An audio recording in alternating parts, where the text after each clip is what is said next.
All right, everybody, welcome to the first session of Masterclasses today. Welcome to Keeping Things Organized, something we all need in our lives. And I want to introduce my very good friend, my sister, someone who I personally love and respect so much. This is Tasna Bursey. Tasna is the pastor in Kodiak. Not only is she, a wife, but she's the pastor. She's an amazing creative woman who runs her own business on shoot, Tasna, what's it called? Made by Tasna. Oh, I can't hear you. Oh, You there you go. can't? Okay. And then she and her husband also are running a boat business, and she helps me with everything I ever need. And this girl has always been somebody who has 1,000 things going on, but is the most organized. And so we couldn't think of anybody better to share on this topic. So please join me in welcoming Mrs. Tasna Bursey to share about keeping things organized. Good morning. Tasna's in Alaska, so it's extra early there. Good morning, Tasna. Good morning. Hi, everybody. Great to see you all. Thanks for joining today's call. And thank you, Kaylee, for the intro. Great to see some familiar faces. Hello, hello. All right, so we're going to go over this topic of keeping things organized. And like Kaylee mentioned, I feel like throughout actually my whole life, I've always found myself doing like a myriad of different things and projects in many different spheres. And so over the years, I've had to learn how to be organized and how to like stay on top of everything that I was doing in a way that was empowering and exciting and not stressful, right? So today I wanted to just share a little bit about sometimes the reality that we experience, especially if you're juggling many different things. And the goal of where we want to move in being organized and some of the tips and helpful things that I've learned over the years. And so throughout this, if you have any questions, feel free to jot them down or put them in the chat, and we'll try and get to them at the end.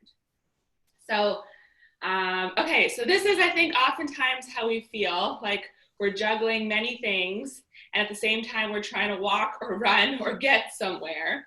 And like Kaylee mentioned, right, I'm married to Lucas. I'm the pastor here in Kodiak. I have an event planning business and an art business, and we just launched a charter fishing business. And in the middle of all of that, you still have to cook and clean and go shopping and have some hobby time and, work on your internal life of faith and have time for friends. So oftentimes I think it's easy to feel like we react to what's coming our way, right? And we're sort of constantly scrambling after the thing that's most urgent. Oh shoot, I forgot that. Like, I have to do that today.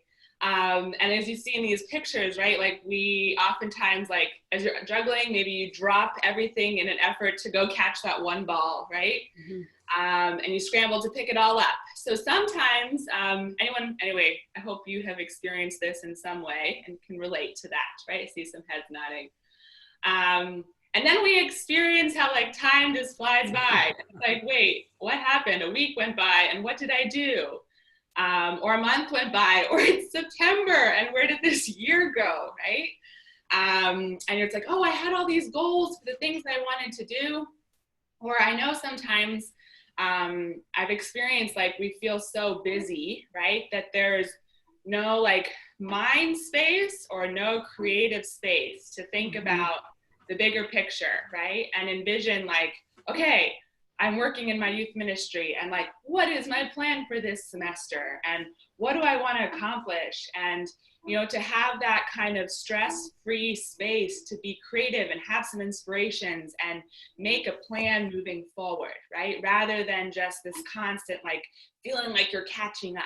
I'm sure some of you can relate to that also, right?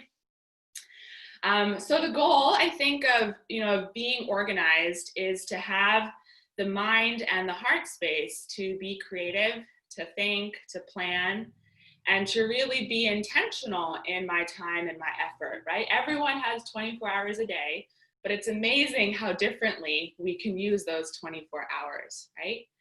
And at the same time, to have goals and to be able to achieve them. And I think also in that process, really feel, God's energy and inspiration working through you. I'm sure you've experienced a difference where you're sort of like just powering through and like doing, I got to get this done, versus feeling like something is moving through you and something is kind of carrying you forward. Right? So I wanted to go through some steps and just share. And the first one is this sort of a little bit more internal perspective that I think has been a lesson that I've repeatedly had to learn and also surrender to. And it's this notion that being organized, I think, really begins with our center. This is a wheel, right? And at the center of the wheel, right, is the thing that drives everything else that is turning around it. So it's the question of, what's driving my core? What's at the center of all that I'm doing? And it, might seem kind of silly to think that, oh, this is where organization starts. But I really, again, experienced over and over how true this is, right? If, the center of the wheel is so important. If that center, right, that hub is not centered, the wheel doesn't turn, right? Or if that wheel center is weak and it's cracked and it could break at any second, then it puts everything that's turning around it in jeopardy. Or if it's clogged, it doesn't turn, all these things. So a lot relies on sort of the peace and centeredness of that center. And, your parents talk a lot about mind-body unity. So like this idea of, in the midst of all the things that I am doing, how do I find this routine and daily way of strengthening and rejuvenating my center in a way that whether I feel like it or not, I'm going to commit to that. And it's the choice or the discipline or the practice of being consistent and committed to myself first, right? I can't lead others. I can't shoulder all these responsibilities if I can't first commit to leading myself, right? So I found this quote from Father that I really love. He says, if you follow your original mind, the whole universe will open up before you. The original mind is faster and more forceful than a flying bullet. Once you enter such a state, you can converse with your own mind. You can hold a conversation with yourself. As soon as you consider doing something, the answer as to what you will do will already be in front of you. Being in such a state of spirituality, would you not know where to go? The way you ought to go will surely unfold before you, and the forces of the universe will help you follow it. Even if you feel pushed into a place where you are tested, once you are there, everything will assist you. In fact, it is only then that you will be able to do great things. This great power undergirds the lives of true men and women. They are aware of this infinite power, and it propels them forward in the direction they wish to take. And so I really love this quote because, it reminds me when I think about the things that, the things that we invest our time and energy into are things that we care about and things that we're passionate about, and oftentimes things that we really feel called to do. Ministry, taking care of your communities, being creative, pursuing school or talents or hobbies, right? And yet this quote reflects the notion that if we take that time to connect to our original mind and to our center and to our spirituality, that's the place, right, where God and true parents and a bigger energy can come to give you ideas and inspirations and clarity and motivation and purpose in everything that you're doing, right?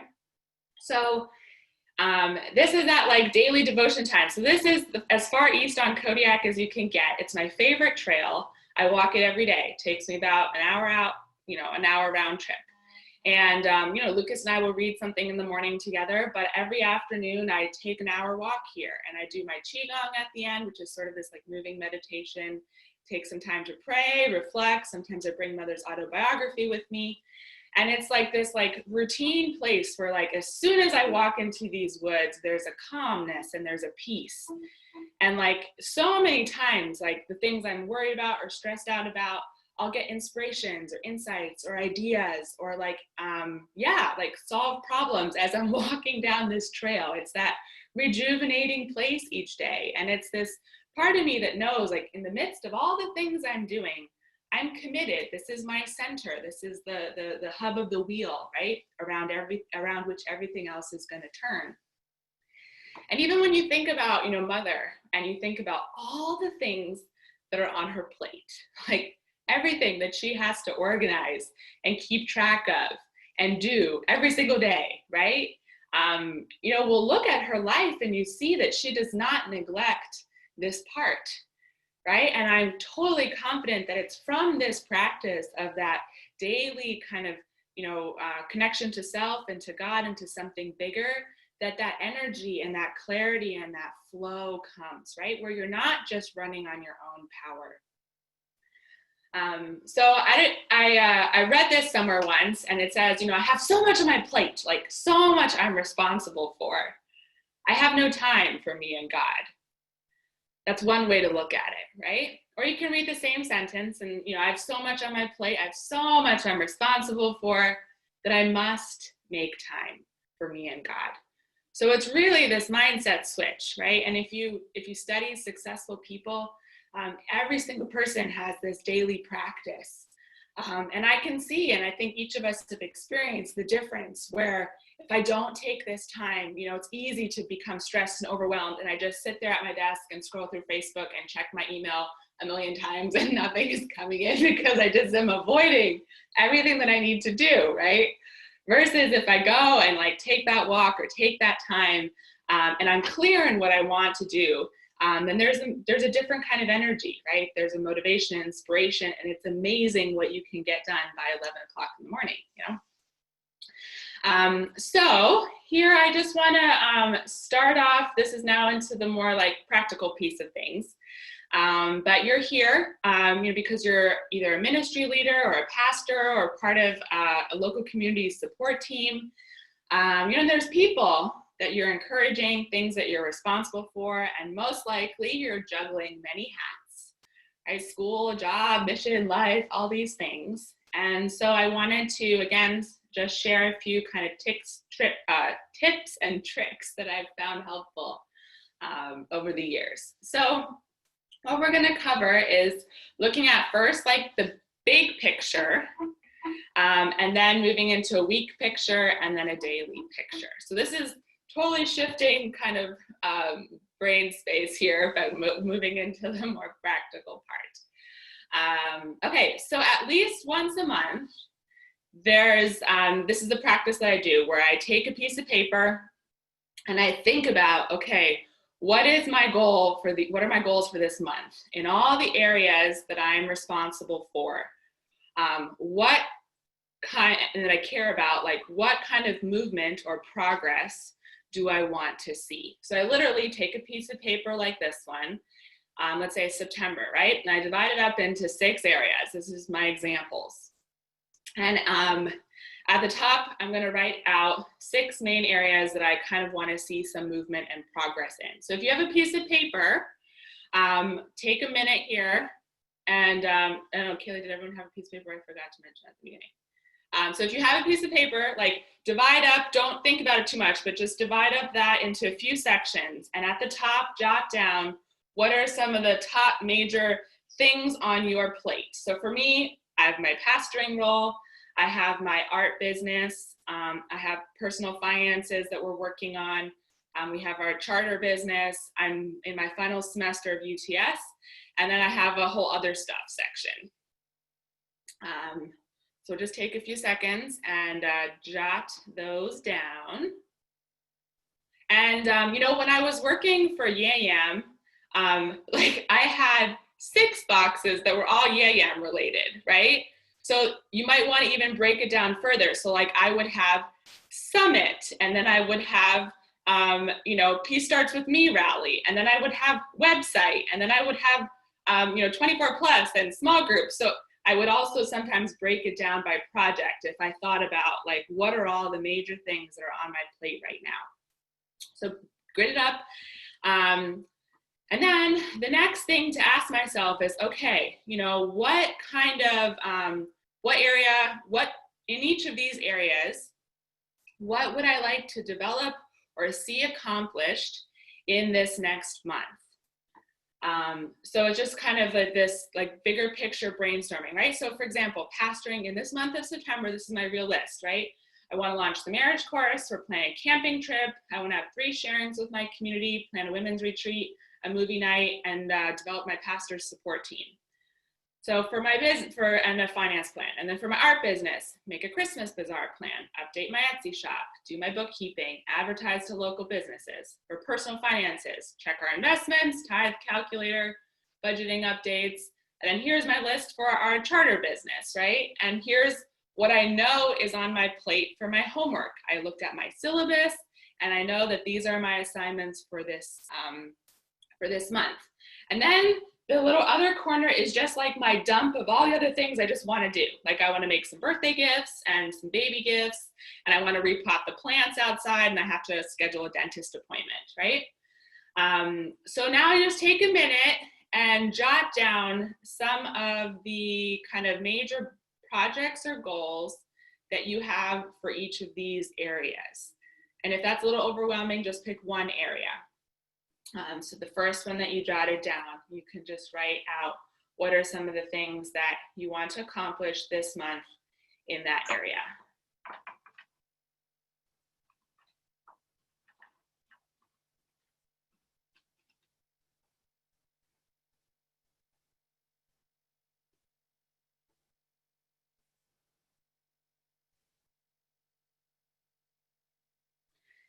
So this example, we're just doing a month, but for some projects, like it might require thinking of a 3-month window or a semester window, if you're running a local ministry, or if, you're gearing up for, or if you have like a semester project or something like that.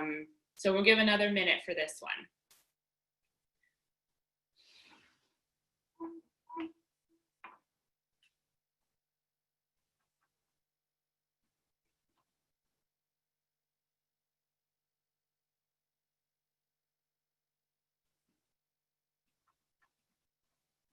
And again, don't worry, this is just practice. It's just going through the motion of how you take these steps.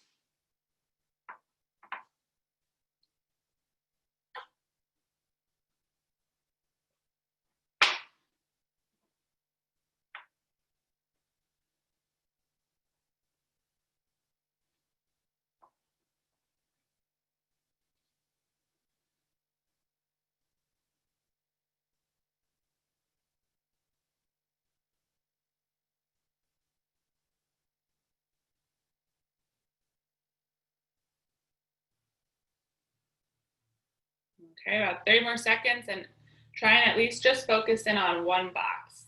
If you're, just focusing on one box, your list.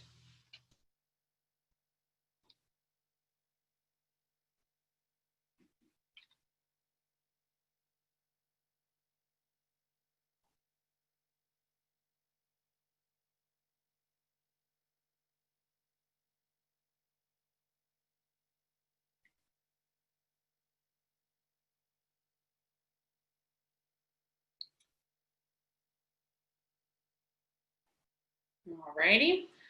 So again, this is also going to be recorded, so feel free to, watch back through it again. All right, so this is where we're writing out our major goals, right? And then what the next step to do is, like, as you see here, my pastoring list is very simple, right? Marriage course, camping trip, but there's a lot that goes into each of those things, right? So again, first we did the big goals. What do I want to accomplish this month, right? And the next step is to break down, okay, how do I actually make these things happen? So I just focused in on 3 of those areas, and I just want you to focus in on one. So pick one box, and we're going to start fleshing this out a little bit more.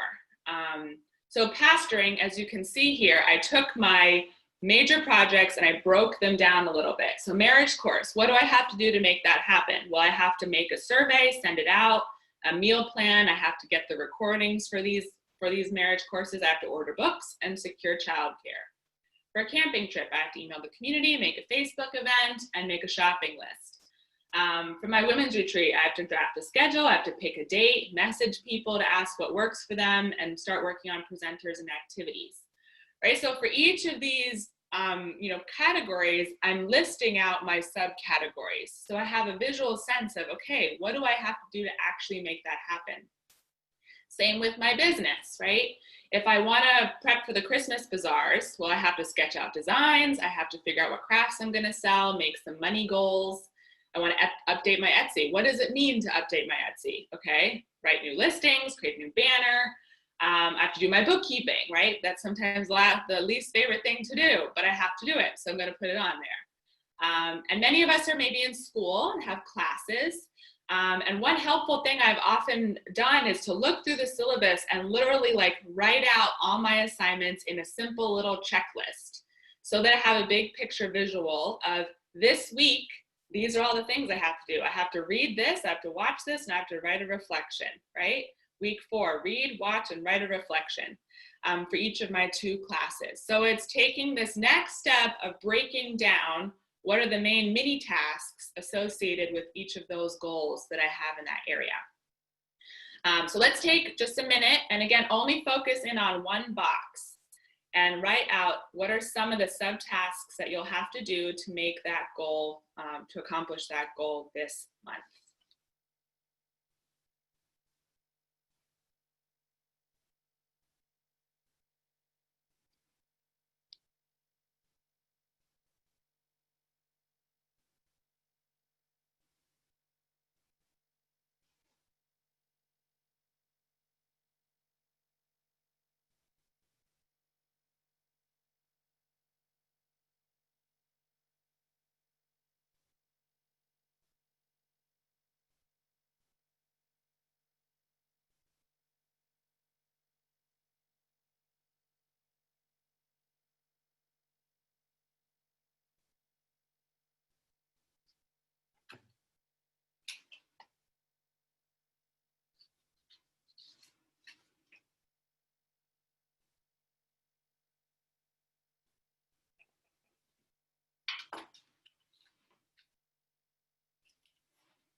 Okay, so we're gonna move on, but so in my own practice, I have this on a physical piece of paper.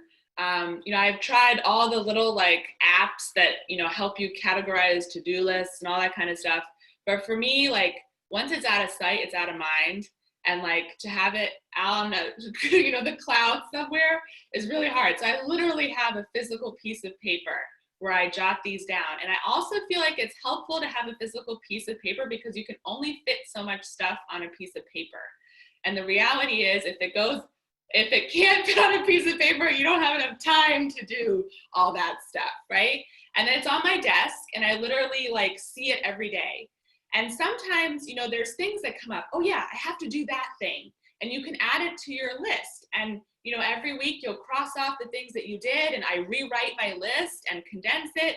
And anyway, it's a constant like little resource and it's just a simple piece of yellow paper, right?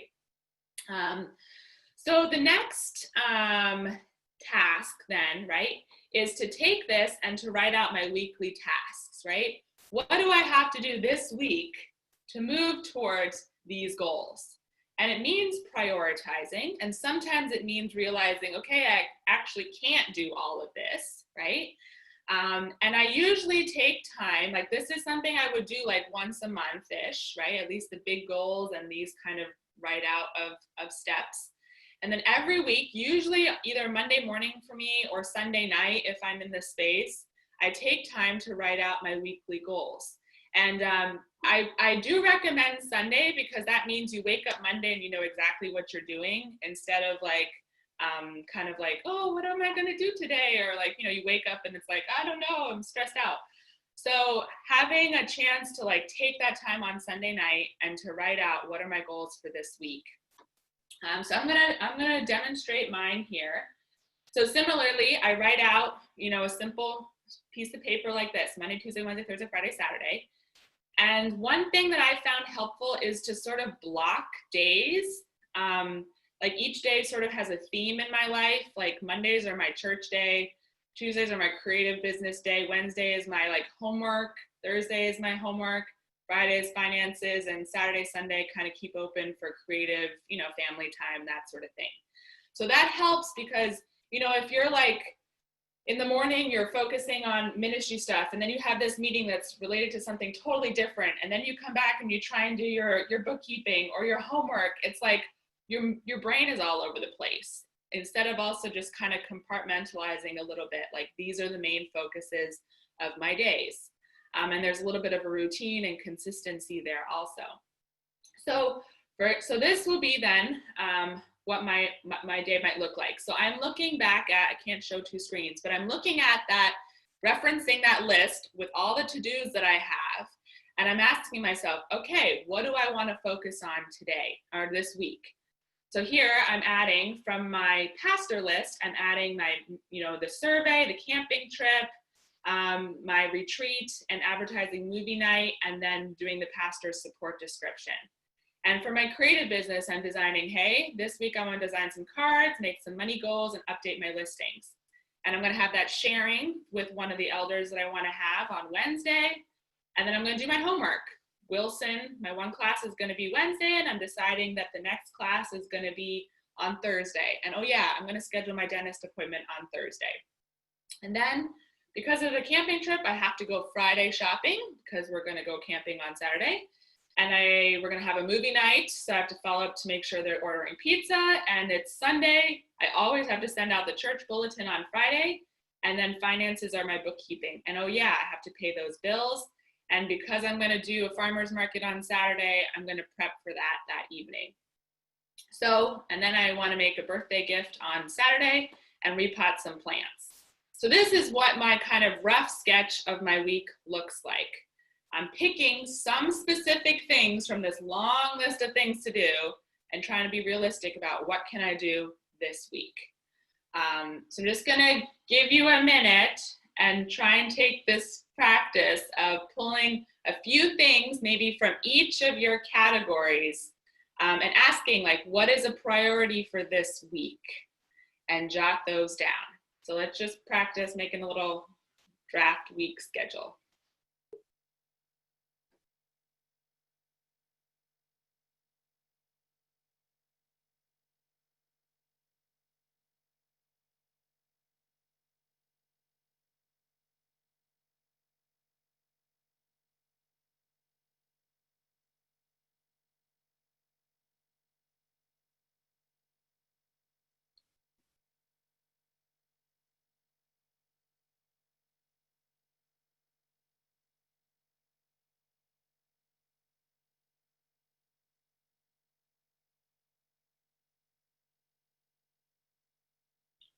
Okay, so in the interest of time here, I'm just going to move on. But you can come back to this. I encourage you to. Okay, so the next thing is to actually schedule these to-dos. And I want to emphasize that scheduling, and my favorite way to do it is on a Google Calendar.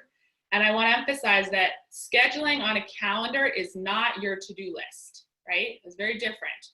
Instead, I'm taking this, I just had this layout of what I want to accomplish this week, but I have to be very specific in when am I going to do it, right? And what specific times in my day am I going to do this? So I love Google Calendar. You can have it on your computer. You can also have it on your phone. I live by my calendar, and you can set up little reminders. So there's literally a window that pops up on my phone. You have a meeting with Kayla in 10 minutes. And if it wasn't for that, I would miss half of my meetings, right? And it's a very easy visual to see what every single day looks like. And it's also a very helpful tool to be realistic about how much time I have and how I fill my day. Right? So everyone is a little different, and I encourage you to find a method that works for you, but this has been really, really helpful for me, and I think it's an underutilized tool that, if done in the right way, can be very, very effective. So this is my blank week. So on Monday morning, I'm making my schedule for the week, okay? And as you can see, there's already a lot on my calendar. I color code things. So most of these things are repeat events, like things that have already been scheduled. So red are all church meetings. So there's church, there's TribeNet, there's my Subregion 5 call, there's a district pastor's call, things that happen every single week. Green are my classes, like times when I specifically have to be on Zoom for class, or for a class like meeting.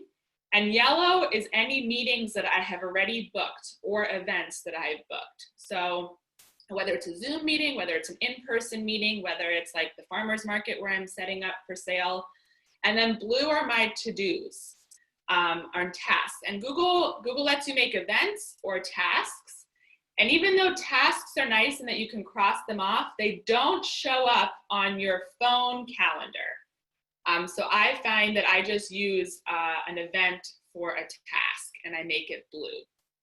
So this is how my week already looks going into it, right? So the first question is I have to really look at what is already there, and I have to be realistic about the fact that I need to eat lunch, you know, and I can't work 15 hours a day, right? Like, so you want to make, and the reality is that I don't start working till 9 because I like to take my time in the morning, right? So you got to be realistic and look. So this is my week as it begins. And then what I'm going to do is, if I had my little weekly to-do list, right? All the things I want to do on Monday, and I'm going to begin to start putting them into my calendar, right? So there was a reminder that I put in that I need to renew my library books, and I'm going to do that first thing in the morning, right? Right after I plan my week, I move that up there. And I'm going to, schedule my walk. Depending on my schedule and how it flows, I'm going to find that hour window, and it's going to look different every day. But so and as I schedule, I'm also trying to be realistic in how long do I think things are going to take me.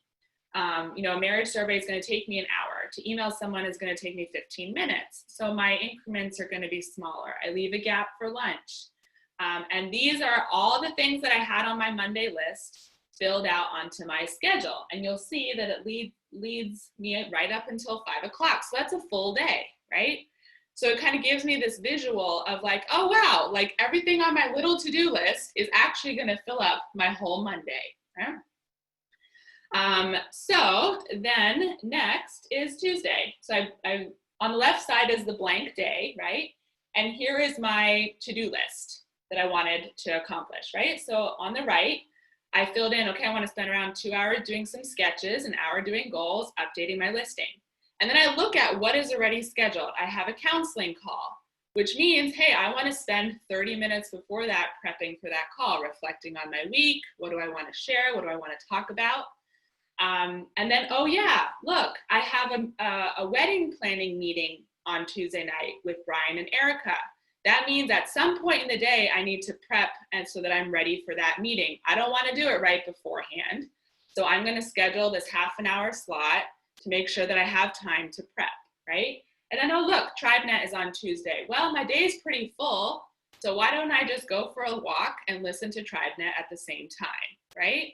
So this is like this kind of realistic flowing of my day. So this is Tuesday. And I jammed here Wednesday, Thursday, Friday into each other. So, you can create repeat events. Like I have my, make sure you pay your AT&T bill, and that happens every week. Make sure I send my church bulletin, and that happens every week. And at the same time, this is also where, we can learn to be flexible in how we schedule. Like on my list here, it says that I want to do all my homework on Thursday for Dr. Ward's class.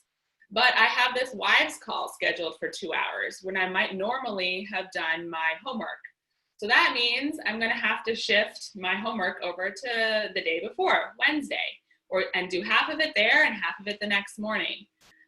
So again, like the whole point is that you're looking at what are the things I want to do, but also acknowledging that I have to be realistic about what's already on my plate and sometimes make adjustments.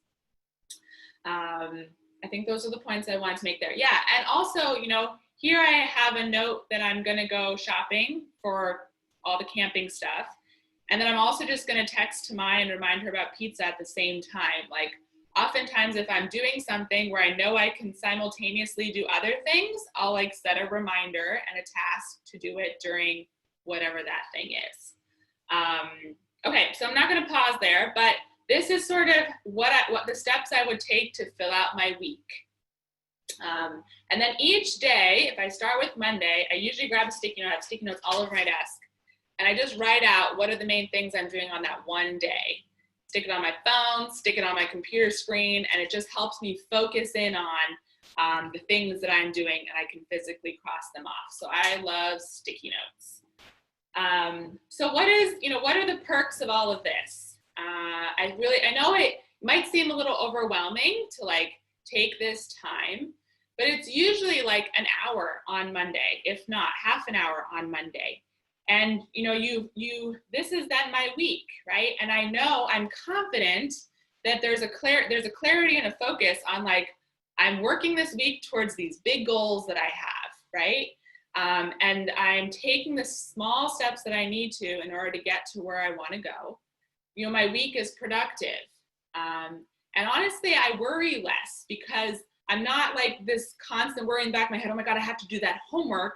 It's like, no, Tasna, don't worry. You scheduled a slot on Thursday. You're going to do it on Thursday. You don't have to be stressing out about it on Monday. And lastly, I think this practice really helps us not overcommit. If Kaylee calls me and says, hey, Kaylee, like, can you do this thing for me? I can be like, yes, but let me look at my schedule. Okay, as you can see, it's pretty booked, right? Okay, well, maybe I would have some time to work on it on Friday, but I would have to adjust something in my schedule, or I can honestly say, hey, I can only get to this next week. I'll put it on my list and I'll plan for it next week. Because I think sometimes we have this tendency, if someone asks us to do something, it's like, oh yeah, I can do it. I can do it right now. But it's like, no, you actually have all these other things that you're ready, planned to do or committed to do that need to be done today that you so intentionally planned. So I think it really helps us to be very intentional in how we spend our time in our days. Okay, so do I have time for these, Kaylee? Super quick? I think so, right? Okay, so these are just some tips that I've also found. I don't know if you're familiar, but Google Calendar, if you add your Zoom link to it, and you can also add files. So like directly to any event that you create, you can have your agenda or anything that you need. If people send me an event, I automatically add the Zoom link, so I'm not looking through emails later on trying to find the link, right? Also, again, like mentioned, Google Calendar has those reminders. It will just pop up on your phone. I don't know if you guys know this, but there's also time zones on Google Calendar. So if you go to settings, there's a time zone thing, and you can add up to 2 time zones. So on my calendar, I have an Alaska time zone and an East Coast time zone. So literally, you can't see it. Oh no. Okay, right here where the red box is, it'll have the East Coast time and the Alaska time. So for any event that I see, I can automatically, I don't have to do the math in my head. It's just right there. And same with adding a world clock. On the left here, you can have multiple time zones. And when you create an event, it'll tell you, okay, 3 o'clock here is 7 o'clock in New York, and 8 a.m. in South Korea, and 4 p.m. in LA. So especially if you work across many time zones, which many of us do, that's a very helpful tip. I'm sure you know about reoccurring events and reminders.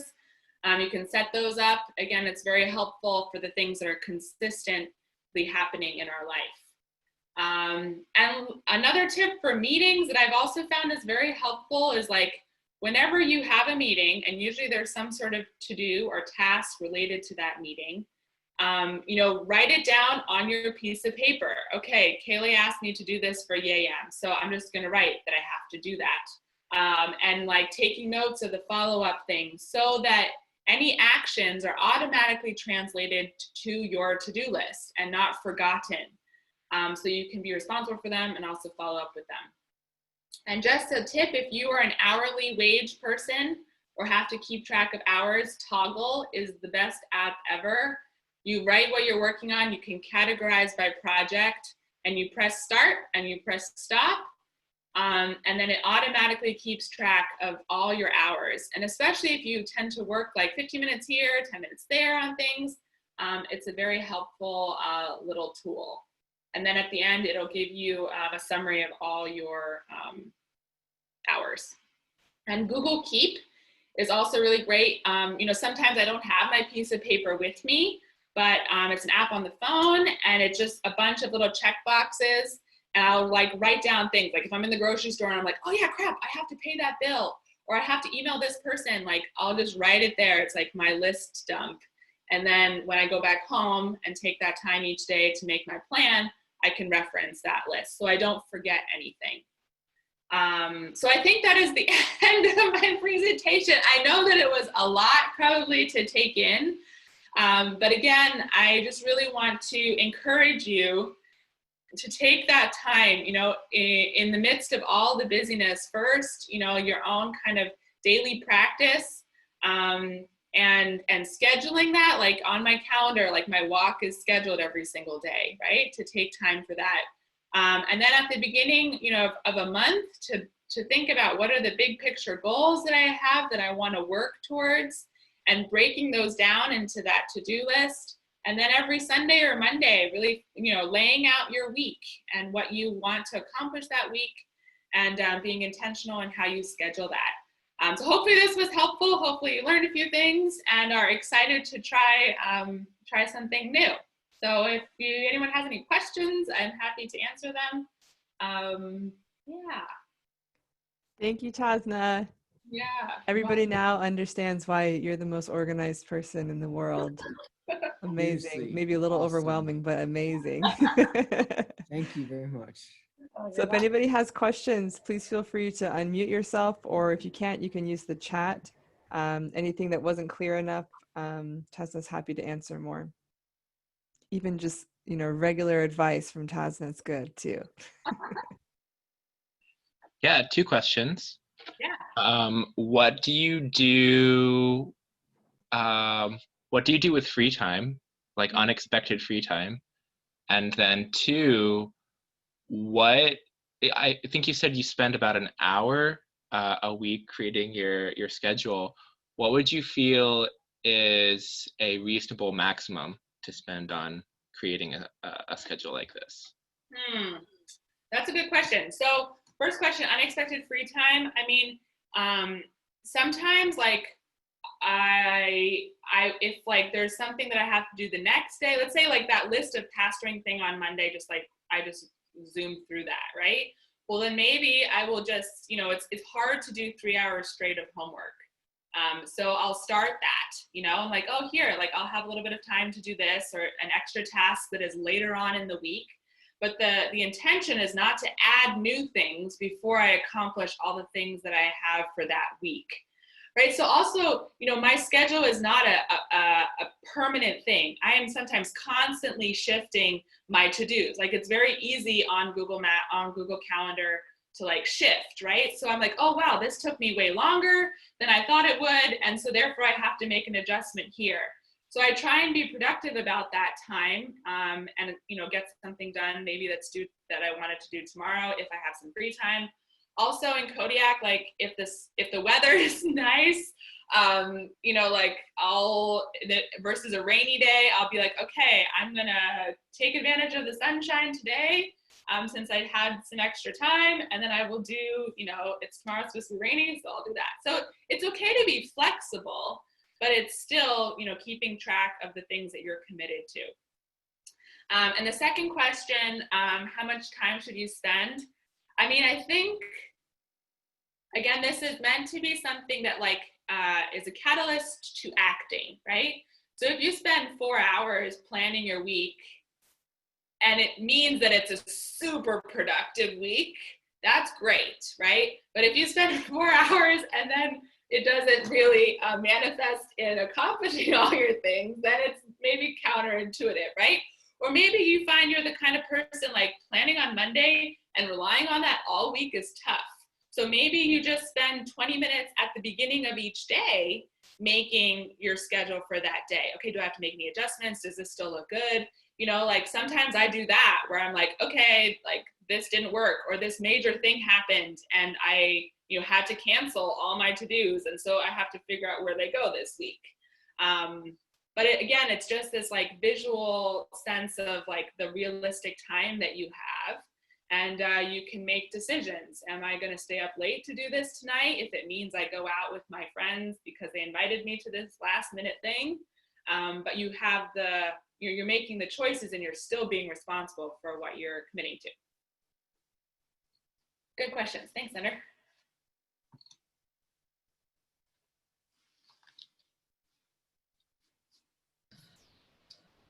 I have a question. I was wondering if there was some type of emergency that came up and, you know, your schedule is full, but you have to kind of meet the emergency. What can you do about that? Yeah, so again, I think those are the, situations where you have to make a decision, right? Like even the other day, I had a full day planned, and then my husband was like, hey, can you come? We just bought our boat, and he's like, can you come down and help me with the stickers and changing the name of the boat? And for me, that was really important, like to support him and to do that together. And yes, I had this list of things that I wanted to do, but I also recognized, okay, the next day I have some wiggle room, or maybe I'll just work on these things after dinner instead, So again, things come up, but it helps us to make that decision. And then sometimes I'm like, okay, I had a slot to do some painting and make some designs, but this emergency situation is a little bit more important than that. So I'm just going to move that to next week, and sometimes that happens. But then there's also things that are on your schedule where it's like, this has to be done today and it has to be done at this time and I can't change that, So again, it's totally okay to be flexible. But when you look at that week as an entirety, you can see more visually, okay, here's the big window. And I can make that shift, or actually, this is something that I just can't reschedule. Thank Good you. question. Yep. Mm-hmm.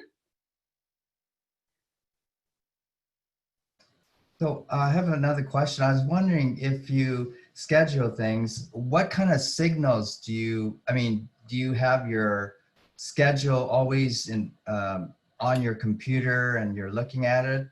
And how many signals do you get? How many alarms? Because Yeah, no, great question. So what I found is best, like I'm not always in front of my computer, but I usually have my phone either near me, right?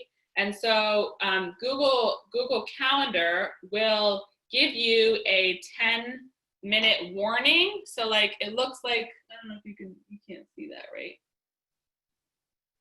Like it looks like that. There's a little window that pops up. I don't need to turn my phone on, but it just says YAM Summit, right? And it went on at 9:50 and tells me that it's at 10 o'clock. And it stays up there until I acknowledge it in some way. So I found that to be the most helpful. If there's something super urgent and like, it's my only meeting for the day and I'm just like doing tasks, I'll like set an alarm to make sure that I don't lose track of time. But that's what I found, like if you sync it with the calendar, that's why it's nice that it will send you a reminder, 10 minutes beforehand. And it has that Zoom link in it, or it has that phone number. So I just click it from my phone. I don't have to like go searching through my emails to find it. So what app is that for the alarm? It's the Google Calendar. Oh, so that's part of the Google Calendar. Yep. So if you have a Gmail, you have a Google Calendar already. Yeah. And you can sync your phone app with that calendar, so you see the same thing on your computer and on your phone. That's what's really great. Well, what if you have 3 or 4 Gmail accounts? So you can also link all your calendars from all your emails into one calendar. I just tend to use one calendar across all my accounts. You can also share calendars, so you can see other people's calendars. There's many layers to Google Calendar. You can make different calendars that are like, for different projects, and you only see certain calendars at a time, but yeah. Thank God for Google. Ah, yes, I agree. Any other questions, or has anyone like tried this kind of thing and it doesn't really go anywhere, or like hitting any blocks, or like things that make it tricky to actually implement this, even though it sounds nice? You mentioned one aspect, one component that you put into Google Maps or Google Calendar that doesn't actually show up? I think you said it was tasks. What was it? Yeah, so here, I'll share my screen. Let's see here. Okay, so there's different views, right? You can go up here and you can go and see the whole week.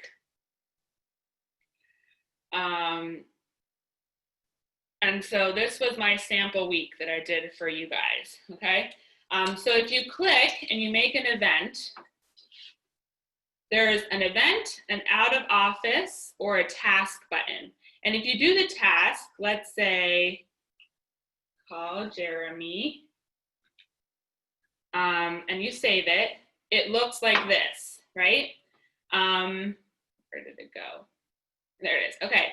And once I'm done it, you can mark complete and it actually crosses it off, which is really nice, right? But the thing is, if you look on your phone, it doesn't come up as a scheduled event. Because there's another feature of Google where you can actually, on the right bar here, you can actually have tasks that are check marked and are linked or synced with these tasks that you put on your calendar, but they don't necessarily like show up. Anyway, it's a whole nother layer. And like for me, like what I mentioned, I found that if it's out of sight, it's out of mind. Like it doesn't show up here and I don't see it, and it just kind of becomes this non-existent thing. So I found it's easiest to have one. That's what I meant with the task doesn't come up on your phone. So the ones on your right, on the right bar, those will come up, you said? These ones over here, there's another app called Google Tasks. It's another thing that you would have to have that specifically just has check marks for your tasks. And you can, like, if you write them here on your calendar, they'll show up on the right. So you could experiment with that and see if that's something that you like.